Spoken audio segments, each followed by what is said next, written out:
Welcome to the latest episode of 5 on the Floor on the 5 Reasons Sports Network. Thanks for joining us on your favorite podcast app, on Apple Podcasts, on Android, Spotify, or the 5 Reasons YouTube channel. We are starting to recommend that you download Spotify anyway, or at least stream our podcast from there because it does show up there quicker and you can get it on both platforms. Also, check out Off the Floor. That's our Discord server, $2.99 per month. Link right there in the description. Right before the podcast, I just put information on there, inside information that we haven't talked about on the podcast, and I'm not going to put on Twitter. So if you want that, you want the stage shows, you want the draft channel, you want the transaction channel, this is where I can be a little more free. We do it for our subscribers because we appreciate that you guys keep us in business. So $2.99 per month. Link in the description. Bypass the Apple upcharge. Pay. Cancel at any time. Also want to thank our friends over at Real Estate Shop. They were with us the whole season. RealEstateShopFL.com. That's with 2 P's and an E. Or check them out at the Fort Lauderdale Realtor. Just really good people, Javier and Amanda. But they're also really good at real estate, buying or selling your house, based in Broward County, but they'll service the entire Tri-County area. We see them at open houses every weekend. You know what else we see? Sold. That's what you want. RealEstateShopFL.com or the Fort Lauderdale Realtor on Instagram. And now, today's episode. Mercy,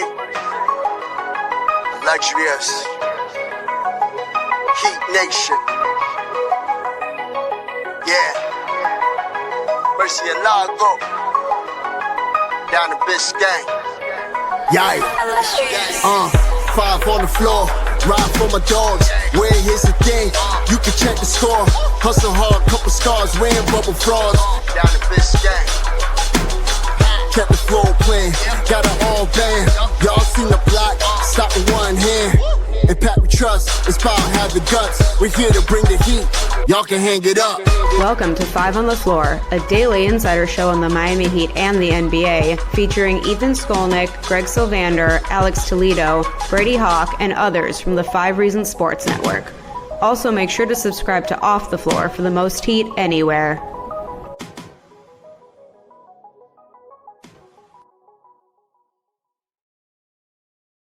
All right, welcome back to 5 on the Floor. Here's today's floor plan. I'm Ethan Skolnick, and follow me, Ethan J. Skolnick, on the 5 Reasons Sports. Today, I got with me Alex Toledo. We've been going around the horn here with our regular hosts and also our other host from 5RSN. You can follow him at Tropical Blanket. Lots of episodes are up. We're kind of going through the team. We're going through their options. We're doing draft episodes. We're doing league episodes, trying to mix it all together. Today, we're going to talk about someone on the team, but this also plays into transaction season, and that's Kel'el Ware. First-round pick of the Miami Heat, 15th pick overall, and someone who they accommodated this year in a way that we didn't necessarily expect. Erik Spoelstra, ultimately, after not playing him much early in the season, which is what I thought was going to happen, he did something I didn't think he was going to do, which is insert him with Bam Adebayo in the starting lineup, go a different direction. He did it before Jimmy Butler was traded, by the way, although all of the circus with Jimmy kind of played into it because when Jimmy got suspended, he came back and Ware was established as a starter. In fact, I reported this before, but this got all misconstrued. The day that Jimmy showed up at shoot-around after one of his suspensions, and he shows up at shoot-around on time. He never shows up early. He showed up on time. He was in the back. And Spo, as he does at the beginning of practices, said, we're going with the same starting lineup. And that got translated and aggregated in the media that, Haywood Highsmith was starting ahead of him. But that really wasn't true because Haywood was starting before. The guy who'd been put in the starting lineup during that period of time was Ware. And so it was actually Ware who was in there instead of Jimmy, not Highsmith. And again, got misinterpreted and everything else. And we don't need to relive it. But the point is that Spo committed to Ware in a real way this year. He committed to playing bigger. We see some teams in the playoffs playing bigger. Minnesota plays bigger than most teams. Indiana doesn't necessarily do that, although Siakam and Turner's not a small front line, but they play fast. They play with pace. The Knicks really didn't play big most of the season with a lot of Towns at 5, and then Mitchell Robinson got healthy. It was a big factor. The series, some of their better lineups had Mitchell Robinson in there. He has been important in the postseason. And, of course, OKC, which made a big move to get Hartenstein from the Knicks in the offseason. Lots of Knicks in these Final Four. And has Holmgren, who's a big, but he's also rail thin. So there's a lot of different ways to go about this. I've made the point, Alex, on the last podcast, and we'll punt on this more, that the 4 players who are being featured by the NBA in this Final Four are guards. The most important player on each team is a guard with the ball in his hands a lot. Whether you call him a point guard or not a point guard, you're talking Edwards, you're talking Shea, you're talking Halliburton, you're talking Brunson. And so ultimately, I think you need to find that guard if you don't think you have that guard. And we'll do other episodes on where they are with Tyler Hero and whether they can complement him with someone. But the league has not gone to like totally, big ball yet. Okay, but they've mixed it in. What I want to talk to you about today, though, and you can't say this is a tough question because I gave you notice on this one, is Kel'el Ware untouchable? And I want to throw some stats at you because people uh, always think about what the player is and not what the player is going to become. So would you agree that in the past few years, the Heat have decided that for the most part, Bam Adebayo is untouchable? Yeah, pretty much. Okay. And we know that because they haven't offered him for anybody. I know that when Kawhi was available with the Spurs a few years ago, it was discussed, but since then, it's kind of been off the table. It's sort of like he's been the attraction to bring in other players like Donovan Mitchell, his friend Dame Lillard. Trading Bam for them was not really an option. Okay, so let me go through some stats from their rookie years, all right? Because I think these stand out. And context is necessary because the Heat had a starting center. They had just paid a lot of money in Hassan Whiteside. It was a mistake, but they had just paid him a lot of money. So Bam was not going to slide in as a starter right away. But also, when the Heat drafted Ware, they had Bam, who they were paying a lot of money. So there are some equivalencies here. Here's the numbers, and this is easy enough to find if you just do the comparison on Basketball Reference.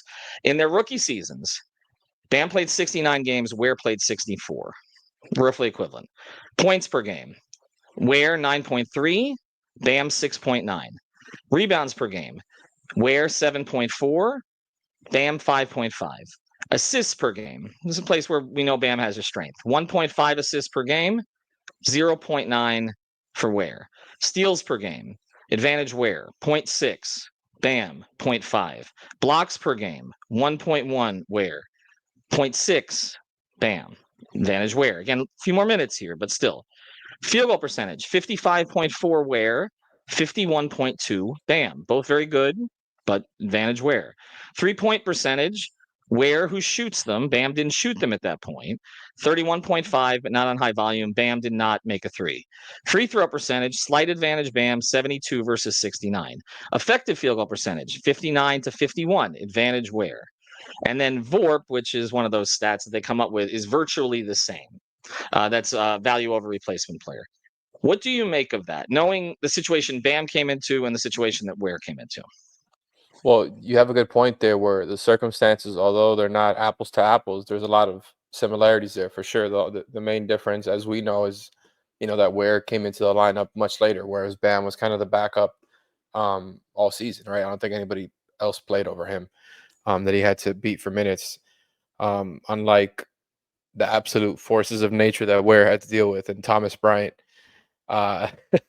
But no, in all seriousness, I think what it shows is that both of them were very productive. Wait. I got to cut you off because I was on mute. That's conference finalist. Oh yeah, Thomas Bryant. Okay, go ahead. Yeah, gotta shout out to him. And I absolutely, by the way, just a side note, would not have expected him to be like a full-time backup five for them on their way to another conference finals run. So shout out to him, not man. with the pace honestly. that they play with. Not with the pace that they play with. Also, I would not have thought he would have been now he's from there, so there was he's got history there. He's comfortable there, but another good Pritchard move. Not a bad Heat move. The Heat didn't need Thomas Bryant going forward, so let's not bash them. Hey, I don't want to hear the that. second round pick swap that they got for him got them Davion Mitchell. So win-win trade. It did, but it was. Go ahead. I'm sorry. But yeah, I just think it shows that Ware and Bam as rookies were good and productive in their roles. They were both kind of in very similar, screen and roll big type of roles. And I think that's where you get some similarities in the numbers. Now, I think where things can change is how the paths diverge in the future as far as Ware's path compared to what Bam already went through. Because I think their skill sets are so different that to kind of sum it up a little bit, I do think Ware is going to be a much more limited player as far as when you're comparing to Bam and the kind of the arc, the developmental arc that he went through. I don't know if Ware is going to be capable of doing that because I do think his role is going to be one that is pretty much the same for years to come. Now, there, of course, you get better and better as years come. You know, you put on the strength, like he's talked about so much. You get better at making the right decisions on both ends of the floor, right? You pick up certain things along the way. Maybe he becomes a more, efficient 3-point shooter. Maybe they go to him more as a mismatch hunt guy because he obviously has like touch in the paint, right? So I think like you can add a little bit more to his plate and he can develop, right? But I think because of his limitations as a defender, in the sense that like he hasn't shown a whole lot outside of the rim protection, and as far as the rim protection itself, still gets off of his feet a lot. Over commits in the pick and roll to the guard at times, even though it's not always his fault, right? Like I think that these are things that he has to get better at. But because of these limitations, I don't know how like what his path to, right, like we're comparing his path and Bam. I don't know what his path Mm. to all-star is, right? That Mhm. doesn't mean I don't like, I want him off the team or anything like that. I just think Bam, even with his limitations as a scorer, has become a guy who for years now is giving you somewhere around 20-ish points, 10-ish rebounds, 4 or 5 assists, whatever the number is, on top of defense that includes, pretty much any type of defense you want to throw at him, right? Any type of coverage, any type of role in the coverage, you can slot him anywhere, right? And it's more about who else like you have out there helping him out.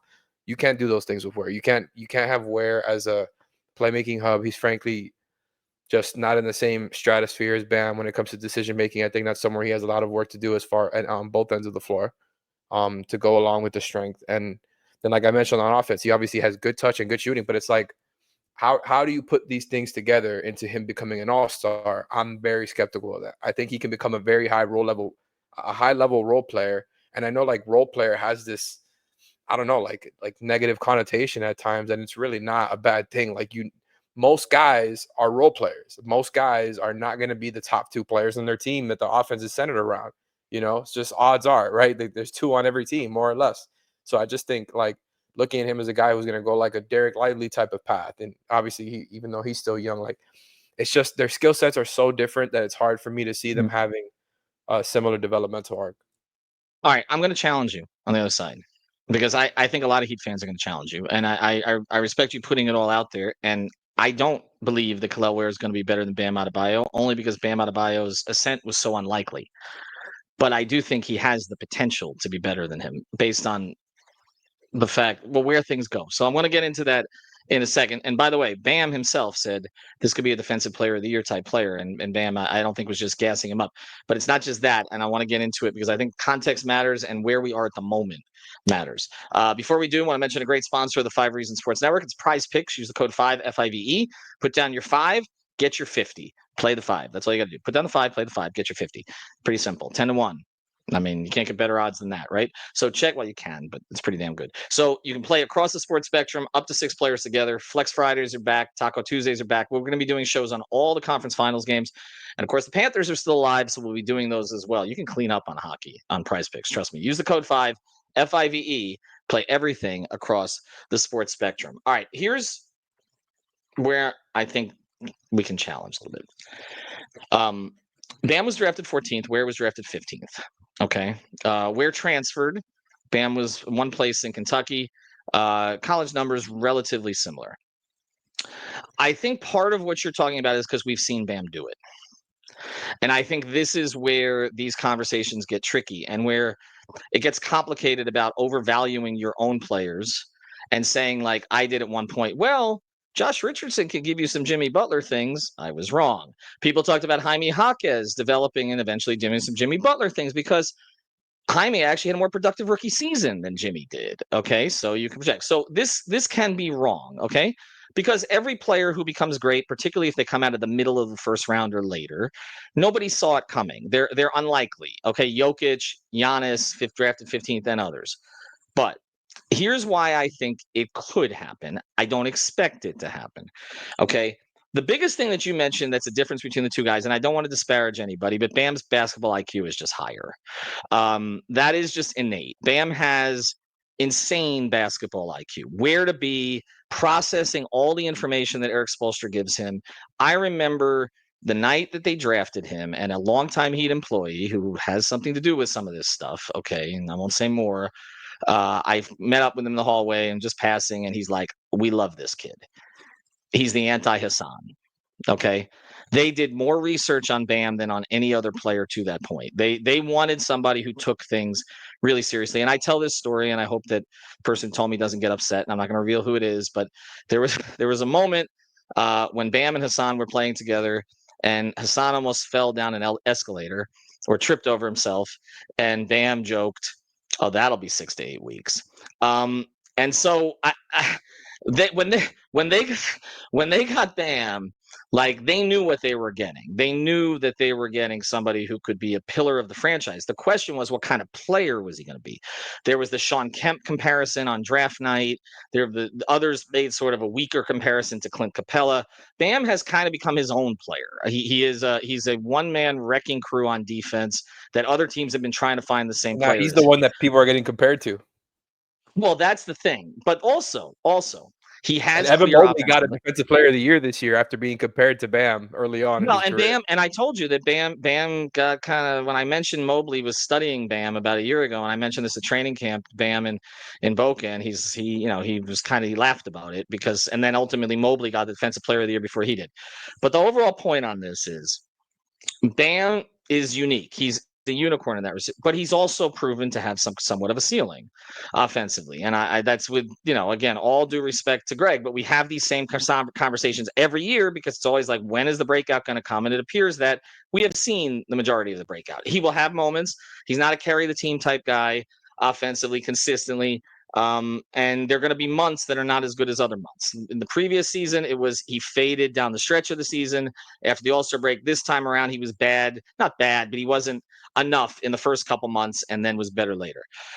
But there are limitations there. We just are not thinking of him in the context. We're seeing Ware what he is now and Bam what he is now. And when I look at Ware, and I'm saying this, okay, he comes into the league with somewhat of a three-point stroke. Bam didn't have that at that point, even though his form was good.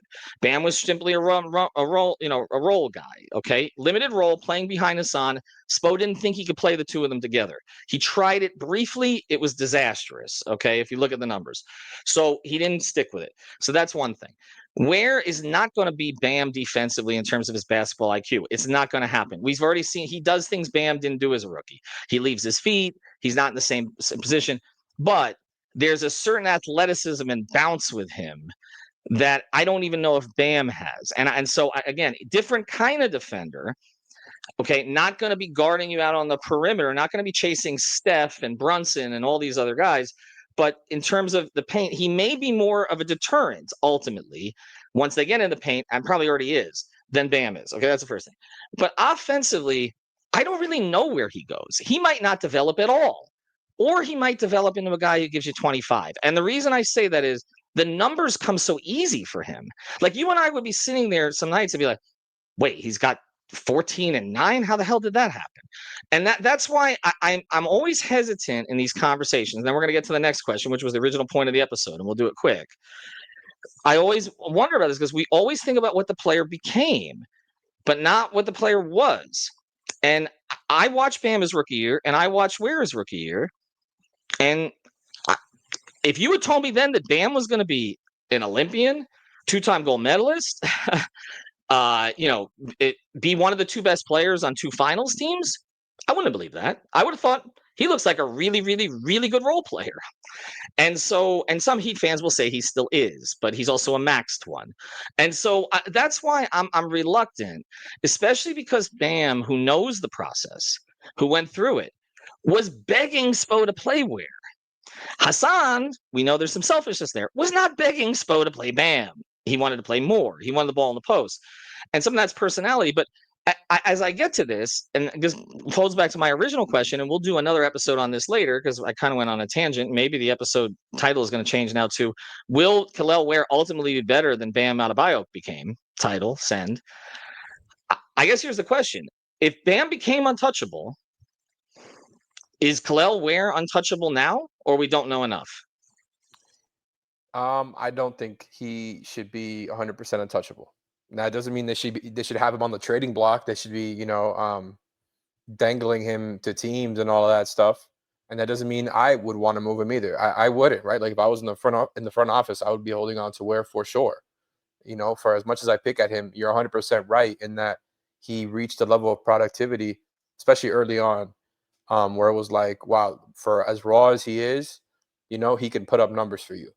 The thing is, I feel like it kind of went down a little bit as the season kind of winded down, Fatigue, specifically. fatigue. I think mental fatigue for him. We Maybe, saw it but in summer league. fatigue it's hard for me to buy into that because he didn't play until mid-January, and he's 21 years old, and I think it was 20 at the time. Either way, I just think when it comes to the differences between him and Bam, I think I just weigh those differences a lot more, maybe. So it's like I 100%. So me saying that I think there's more limitations on his upside doesn't mean that he won't be a very good player in that role, right? But I just don't see the on-ball potential. Like even with Bam's limitations as a handler and attacker, he is so much like far and away better than Ware. Like I don't think Ware has shown off really any ball handling of some sort. Like I don't think that's something that you can really project for him going forward. So if he's not going to be an on-ball guy at like with really anything other than maybe occasional post touches over mismatches, I don't like that really limits a lot of scoring for him. And he's going to be very reliant, as we've seen, on, guys to create the shots for him in the sense of dump down passes, lobs. Like that's where the majority of his offense is going to come from. Occasional free throws, occasional putbacks, of course. But like outside of the 3-point shot getting better and, maybe a higher volume of post touches there, like I just don't see a lot of offensive upside for him. I don't. And then on the defensive end of the floor, it's another thing I weigh so much with Bam. It's that even though like he's not that archetype, right? He's not in the Bam archetype whatsoever, being a perimeter guy. I do think that's really, really important in the modern NBA. Like you're being spaced out at all times, and that's one of the reasons why big ball is coming back. Even though, as you mentioned, there's guards all over this, this Final Four here. There's kind of a blueprint as far as the best teams in the league. You have your main sort of players, whether it's a guard, a winger, a big. This time around, it's guards. But that's why I don't really buy into like trying to find trends, positional trends year after year, because Ant isn't really a guard. Obviously LeBron dominated the league for years. So KD was in there. Steph was in there. Like, I just think in general, it's about having one of those type of players, a top 10 type of player, and having the right team, and then having the right type of role players that fit around them. I don't think Ware has the upside to be a top 2 sort of guy. I do think he can be a very, very good role player for you. And then like what I was alluding to before on the defensive end, and not being able to, consistently be counted on to cover perimeter actions. I think that is a huge thing that he has to work on. He can't come back into this season looking like the same player he did. And I'm not talking about physically. I'm talking about with his decision making. Because it's cool that he acknowledges that he needs to put on weight, because that's an obvious thing to all of us. He can't really leverage his body on post hooks and use that touch because he's so skinny. But the rebounding tendencies are not good. He doesn't box out because of how tall and long he is, and he still grabs rebounds despite it. Right? It's something I've said many times, and I think it's a good and bad thing, because it's like he's getting rewarded for bad habits at times. So but then on the other side of the coin, it's like, wow, he's still grabbing rebounds despite bad technique. So yeah, he needs to put on weight, but the technique and the habits, decision making, that stuff needs, like, both of those things need to go hand in hand. And I think if that happens sooner than later, he's gonna grow like incredibly quick. He's going to be a productive guy. I just don't see an all-star track for him. And I think he should be close to untouchable, but not fully untouchable. So like if it's if it's KD, I'm doing everything I can to keep Ware. I am kind of with you on that. I think you keep him because there's I think you try to keep him, but I think if you're getting a star, then I do think you're open to moving him, because you don't know if the track is going to track like Bam. And it depends, again, where you are as an organization, where the other teams are. We've talked about where the East is right now. I know the Heat have not formulated their plans. Pretty much most of them are on vacation right now. Spo's getting his rest. Pat's off. I know Adam was in Chicago, but the conversation is going to start coming a couple weeks before the draft, where they start get more serious about anything, because usually they've been in the playoffs, okay, this time of year a lot of times. And so they really don't start that planning typically until June. But I am, again, I'm torn on it. I like him as a player. I don't think his basketball IQ is ever going to get to Bam's level. That's one of the things that concerns me, because basketball IQ is huge. I think you can develop skills when you kind of know what skills you need to develop, and you can refine those things. It's one of the reasons I think Tyler has continued to improve, and Bam has improved in some areas, but we've seen some of the limitations with Bam offensively, like a post-up player and such, that I don't know are ever going to change. But his IQ is so high defensively that it makes it up for it. I don't know that Ware's going to get there. I just am reluctant to say no, because nobody would have said Bam was going to at the time, and others. And we have seen a track for certain players where just it clicks, and if it clicks with him, you could have a potential monster. If he's put on 10, 15 pounds of muscle, if he understands better where to go, or at least they manage some of those situations, and he becomes his shot form improves, and he knows when to take those shots. A lot of times it's like when he's comfortable, he just shoots it, he's fine. When he starts to think about it, there's been problems. Sometimes he's undershot them. There's work to be done there, but it's mostly on the process, I think, than it is on the skill set itself. I think that if he gets to a better sort of intellectual process with when to go, when not to go. But I will say one thing that did impress me about him from an IQ perspective that I didn't expect based on the reports is that he got off the ball. The ball didn't stick with him. A lot of young bigs, it'll stick with them. Okay, if they don't really know where to go, they're looking at. That wasn't really the case. Like, you see it, he go, and that was promising to me, and so I'm keeping the door open. But I would say not untouchable, but certainly the last guy you should be looking to move. That's kind of where I'm at with it. And you know how much I like Jovic. It's just with Jovic, it's, is he ever going to find a role with this team? Where I think they can find the role. It's Yeah, just, I think Ware's archetype is so much easier to pin down. much I think easier. it's more about figuring out are you gonna be able to get the best out of him and Bam, playing them together? How much do you stagger, And like those type of things? But the role, it's so much right. easier to just okay, this is what you're gonna do. Jovic, it's like so open. Yeah. Yeah. Nico's just a basketball player, and I don't really know what to do with that. As much as I like him in a lot of different ways. All right, Alex, appreciate it. Check out all the episodes here. By the way, if Eternal's listening to this, I'm gonna have to tell him. I think he just texted me that he wanted to do an episode on Kel'el Ware before the all rookie team is announced. So Eternal, I apologize that I didn't listen to your message prior to coming on here. It was not intentional. I literally think that's what he texted me. He's like, all rookies. Like, I got an idea for tonight. Like, oh, okay. Alex and I just came up with this in 3 minutes because I forgot to listen to what you said. You can Anyway, do one with him about the young guys and do it with a different angle. But yeah, this one's taking it. So I'm sorry, man. I didn't know about we that. just did it. We need topics, as somebody in the Heat said. You guys potting every day? Yes, we are. Have a good one, everybody. Baby. We do Yeah, that's right. different types of 2 days than y'all, but we're doing 2 days. Have a good one.